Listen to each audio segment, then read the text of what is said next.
So, how did I do it? I'll give you a secret here.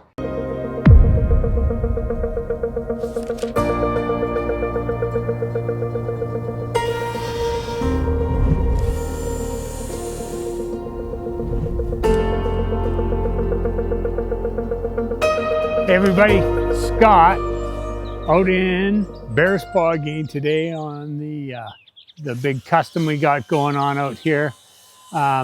Before I go on, please like and subscribe. It's really helping us, and a lot more people are really excited about some of the things that we're pointing out regarding quality, and I'd appreciate it, and I think other people would as well. So anyways, today I'm out here to tell you we caught up. I didn't think we'd be able to. We had so many issues that were like, oh my God, we had snow issues, we had trench issues, we had issues with services, we had rain issues, all kinds of things. So how did I do it? I'll give you a secret here, and we'll go through some of that as we go. But the guys are here now, putting on the exterior stone. I've got the cement guys, they're putting in the stairs or getting ready to prep for that. I've got some painters inside doing the actual priming, not painting yet. So come on over and I'm going to show you a couple of things that I talked about in the last video regarding the actual siding and what a difference it makes. So, okay, so the siding. I told you that we put the sleepers in, and the reason we do is so that it doesn't look like a jail. Well, it's done now.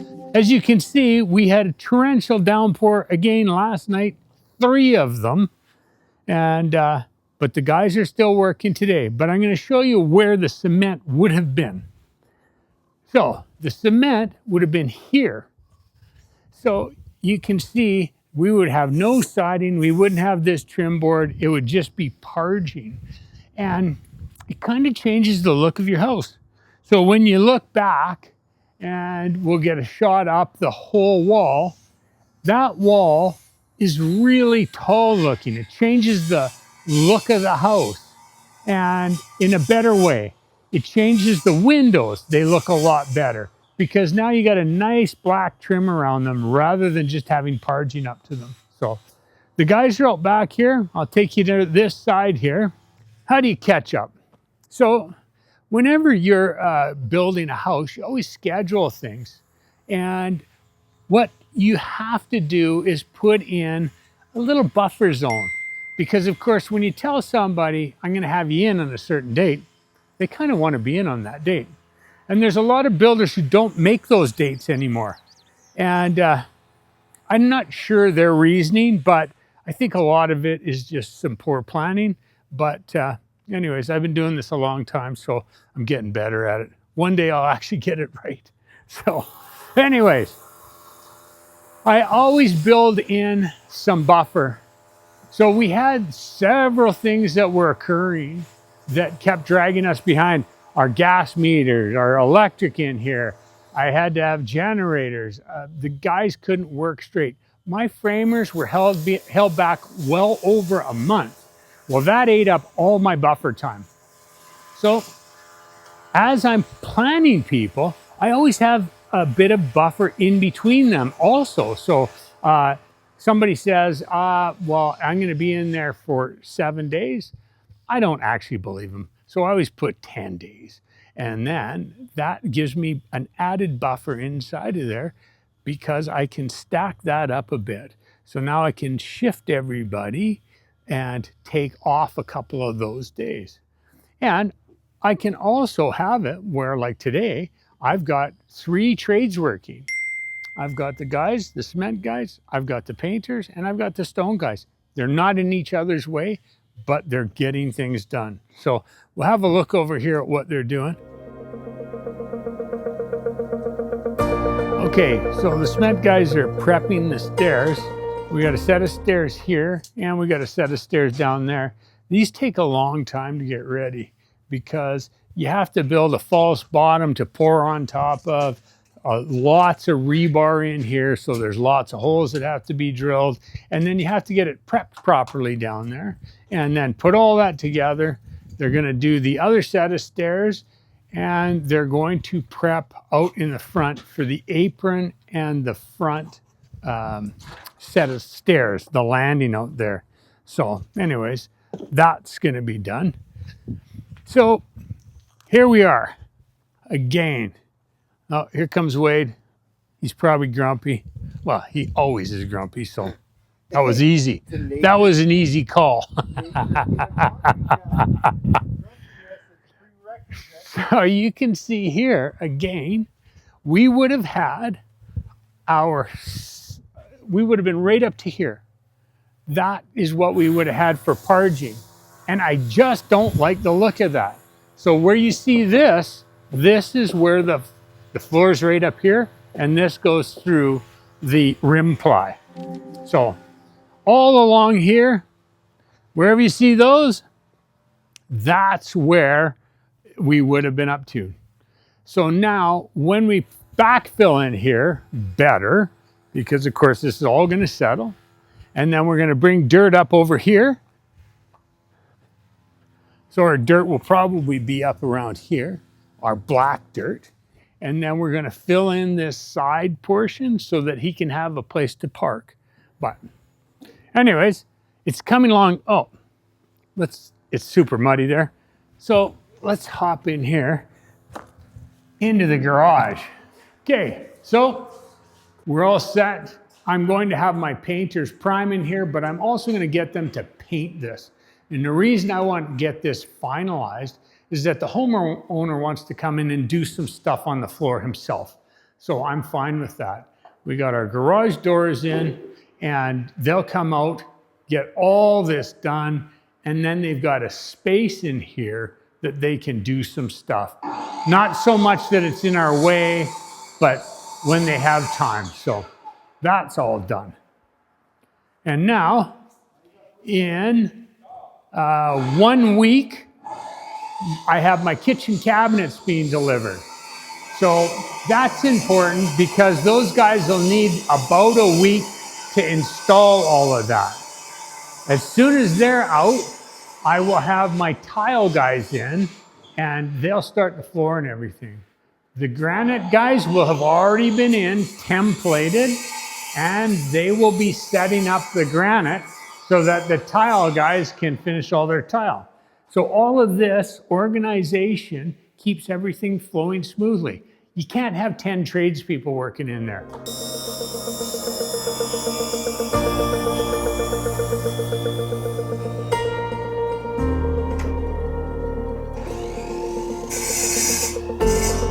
Okay, I feel like I'm jumping all over the place because we have got a ton of stuff done in a very short window. So this was something that I talked about with the homeowners, and that is setting this up so that everything looks right. So this is the backing piece for their actual TV, and they've got a specific system that fits inside of that hole perfectly. So we got a plug that'll be going in there. We have a mantelpiece that's quite hefty, and then we have the fireplace. So we had to figure it out so that it all looks in proportion. So we got that done, and they're the ones who made any changes that they wanted to see. They wanted the fireplace a little bit lower, but that's okay. We got Lawrence and Oli in here today, and they're just priming right now. So this paint will look a little different than the actual paint color because primer always has a little bit more pigment in it. It's flat, so it looks darker. So we're going to paint everything, prime everything. They're going to prime the ceilings, and the priming again is just to cover everything. I've got my kitchen cabinets. I think I told you they're coming in on the 7th. They're being delivered. So as soon as they get going, once I have the bases in, that's when I have the guys come to template for the granite. Really important that I can get them into the manufacturing lineup. And then I can have, like I said, my tile guys The granite guys show up just when they're ready to do the backsplash. We put that on and we're good to go. So we had to make some changes. We changed some stuff in the ceilings because there was a couple changes with the lighting. And then we had to change here because the fan, the selection as to where it was going to go wasn't exactly what they wanted. They wanted their bed in a very specific area. So we had to move that light before we finished our drywalling. And when we did that, we had to move the 2 speakers, otherwise it would be out of whack. So we got that done. And then come on in here. And again, we made these changes where we added these 2 pendant lights. We actually removed 2 wall sconces. So I think it's going to turn out great. Anyways, I'm going to stress this again to everybody. Don't rush. I know everybody has a tendency to feel that when they're behind, if they rush, they'll catch up. But that's not really how it works. You always end up falling behind further because you have a tendency to start stacking everybody up. So now you got an electrician working here, a plumber working here, a drywaller working. Everybody's trying to work and they just can't. And lots of times it ends in just a ton of frustration. So quality homes, please everybody. It's time for a change. Everybody needs to make a change. They have to start demanding that they're getting a quality home. I'm telling you, we can fix all the little things inside when you want to change and upgrade, but you can't change the structure. So I'm begging you, it's really important. Call RAVN, because we'll do it right.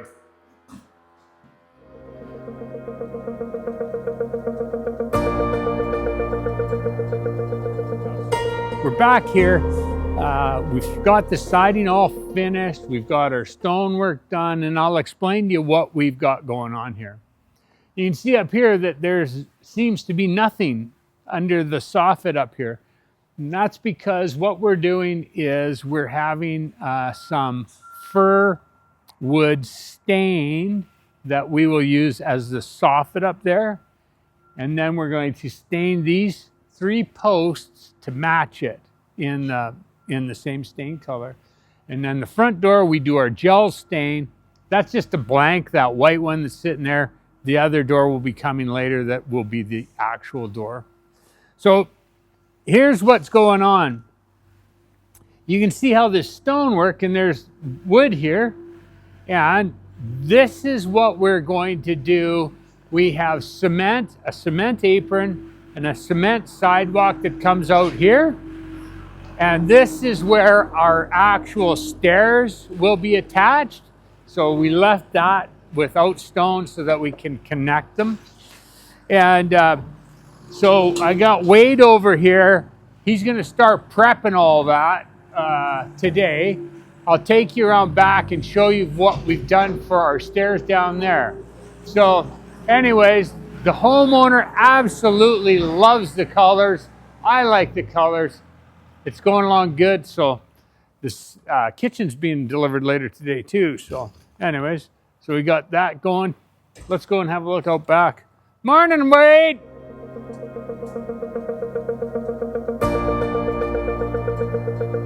All right, so let's talk about the stairs going into the basement. I call them walk-up stairs because, of course, everybody calls a walk-out house something that's completely daylighted. So there's lots of ways you can do this. I mean, you could put a set of wooden stairs going down there and save yourself some money. But here's some of the issues that you have. When you put concrete, it's all sealed off. And you know, on acreages, there are a lot of critters that like to go someplace where they're protected.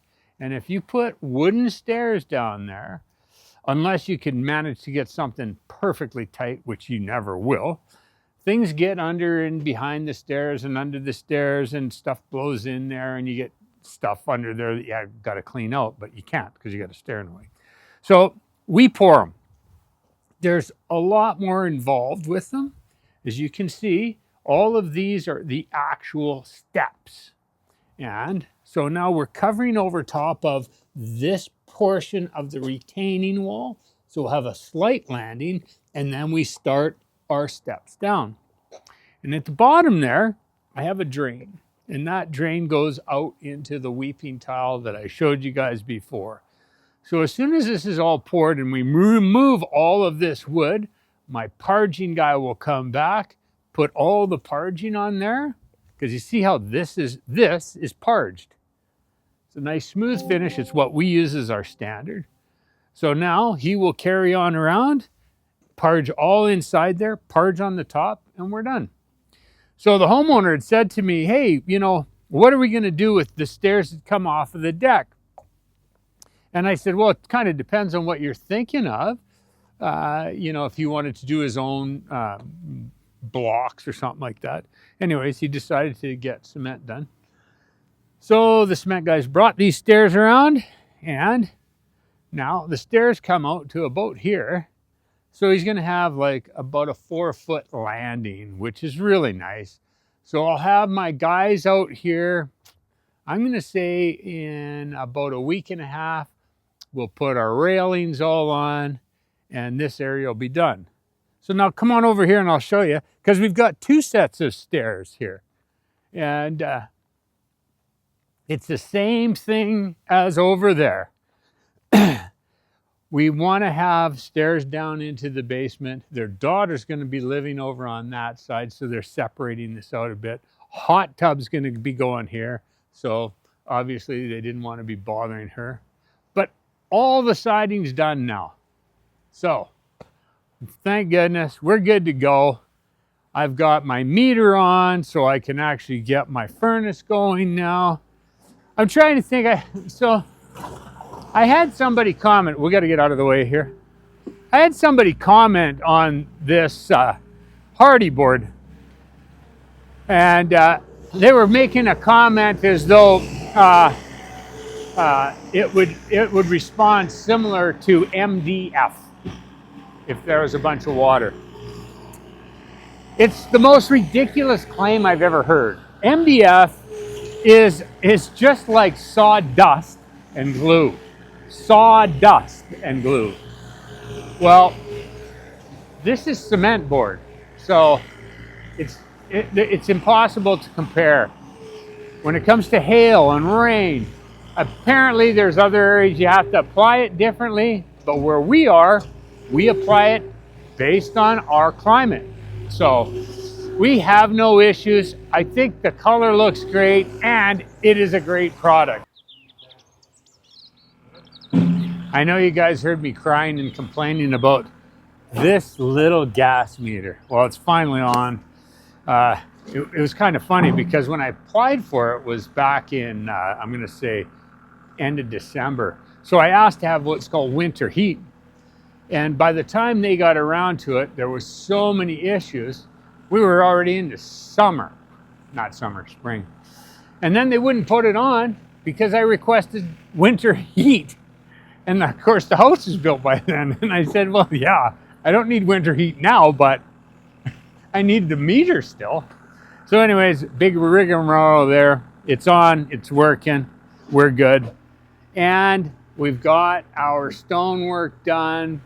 So it's really nice to have a client who says, oh my God, I had no idea they were doing this, they were doing that. So he didn't know that we were doing the ledger up there, which is the top piece. And they're just thrilled with some of the things that they don't see, I guess, all the time. So stonework's all in. And again, we'll have our railing out, comes out here. And Wade's going to be starting on this patio, as I talked about earlier. And that's good to go. So I'm going to say end of next week, we'll probably have our railings and our steps and everything up. So the exterior will be complete, including up top there. Let's go in and see how the painter made out though. All right, so we're inside. We've just completed the prime coat. What we do is we prime the walls in the colors that the customer requests. You can see up top there that it's it's still got a white band around it. And that's because we spray the ceilings. And then our final application is actually beautiful after the prime coat because it takes out any marks that you have. It just dries perfectly. I'm not sure the product name. I can't remember because we just started using it the last 4 houses. It's more expensive, but man, it does a beautiful finish. So here's something, the bulkheads. We never know what the client's gonna want, but I hated what we did here. Doesn't matter. But the client said, what should we do? Should we paint the faces of the bulkhead to match the door, the walls, and then paint the underside to match the ceiling? And I don't agree. I think we should just paint the whole thing gray to match the walls. And the reason is it would look like you have a stripe there. And I just don't think it looked good. They agreed with me. Thank God. So that's what we're gonna do. Like I said, cabinets will be arriving today. So as soon as they arrive, the guys will show up probably tomorrow, start installing, and they'll have probably 6-7 days in here. That'll be done. We'll have our templating done for our granite. And the finisher shows up on the 15th, which is 2 weeks away, or not quite, a week and a half away. And then he starts doing all the casings and hanging the doors and everything. So we have caught up on this house, and I think that we're starting to inch ahead of schedule. So that'll make the client happy and me happy. So always try to, what is it, overpromise and underdeliver? No. That's what everybody does. What we try to do is underpromise and overdeliver. So anyways, watch for that.